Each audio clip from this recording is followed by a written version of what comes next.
अॻूणो सदर general retired Parvez Musharraf 79 वरनि जी ॼमार में लाॾाणो करे पियो। परवेज़ मुशर्रफ दुबई जे निजी अस्पताल में केतिरे अरसे खां इलाज हेठि हो।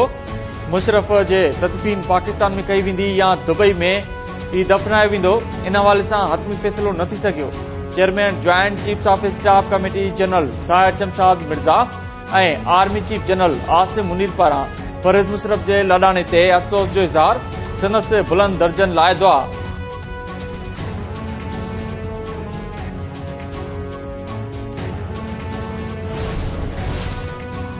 परवेज़ मुशर्रफ 1961 में पाक फौज में कमीशन हासिल कई। पाक फौज जे स्पेशल सर्विसिस ग्रुप जो हिस्सो रहियो।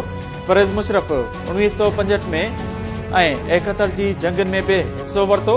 परवेज़ मुशर्रफ 7 अक्टूबर 1998 ते आर्मी चीफ मुक़रर थियो।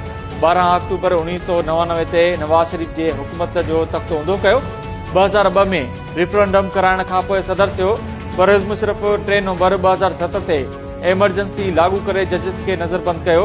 आइन ख़िलाफ़ कदमनि ते परवेज़ मुशर्रफ ख़िलाफ़ गद्दारी जो केस हलायो वियो ऐं ख़ासि अदालत खेसि मौत जी सज़ा भी ॿुधाई हुई। कश्मीरियुनि सां यकजहती जो ॾियारो मल्हायो पियो वञे। वालारियल कश्मीर में भारतीय ज़ुल्मनि जो शिकार थियल कश्मीरियुनि सां यकजहती जे इज़हार लाइ मुल्क जी कुंड कुड़िश में रैलियूं, सरकारी तोड़े निजी स्कूल ऐं सतह ते तक़रीबूं। गॾियल क़ौमुनि जे सलामती काउंसिल जे ठहराइण मूजिबि कश्मीरियुनि खे हक़ ॾियण जो मुतालबो। आज़ाद कश्मीर जो इजलास बि अॼु थींदो। वज़ीर आज़म शहबाज शरीफ ख़िताब कंदो।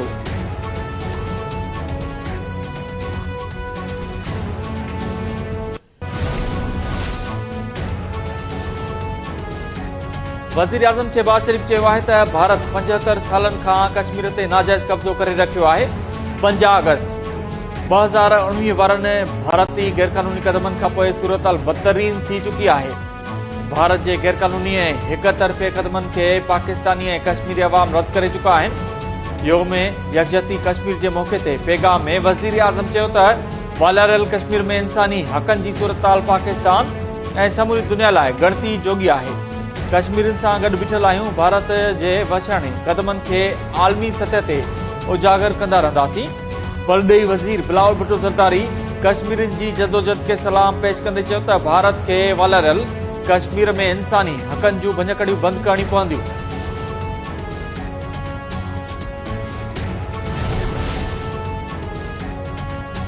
सिंध हुकूमत पारां कश्मीरियुनि सां यकजहती जे इज़हार लाइ कराची में रैली। मुख़्तलिफ़ स्कूल जे शागिर्दनि उस्तादनि पारां कश्मीरी झंडा हथनि में खणी कश्मीरी लिबास पहिरे शिरकत। सूबाई वज़ीर नासिर हुसैन छा चयो आहे त वालारियल कश्मीर दुनिया जी सभ खां वॾी जेल आहे। मुल्क दुश्मन एजेंडा पाकिस्तान खे अॻिते वधण खां रोके नथी सघे।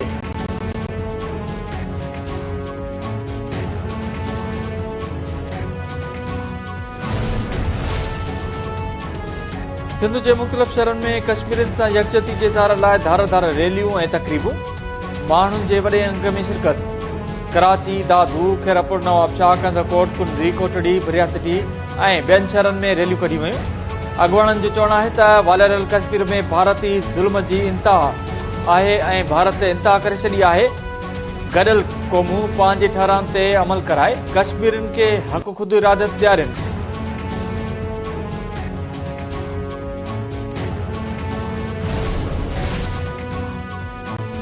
सिंध जे मुख़्तलिफ़ इलाइक़नि में रोड हादसनि जे नतीजे में 3 ॼणा फौत, 6 ज़ख़्मी।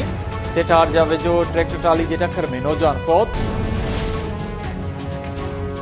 में जदोजहद एक्शन कमेटी पारां मिठे पानी जी स्कीम मुकमल न थियण ख़िलाफ़ मुज़ाहिरो। मुज़ाहिरीन चयो आहे त मिठो पानी न हुजण करे शहरी पैसनि एवज़ पानी ख़रीद करण ते मजबूर आहिनि। फौरी तौर स्कीम मुकमल कराए परेशानी खां बचाए वञे। अमरीकी जंगी जहाज़ पारां चीन जे फूकणे खे किराइण जी वीडियो साम्हूं अची वई।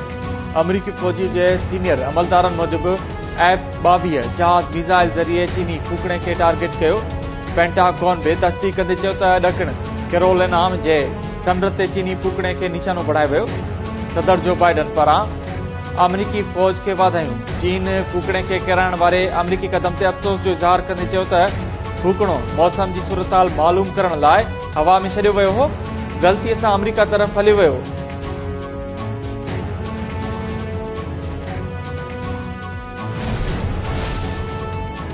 ऐं रूस ऐं यूक्रेन में जंगी कैदियुनि जी मटासटा।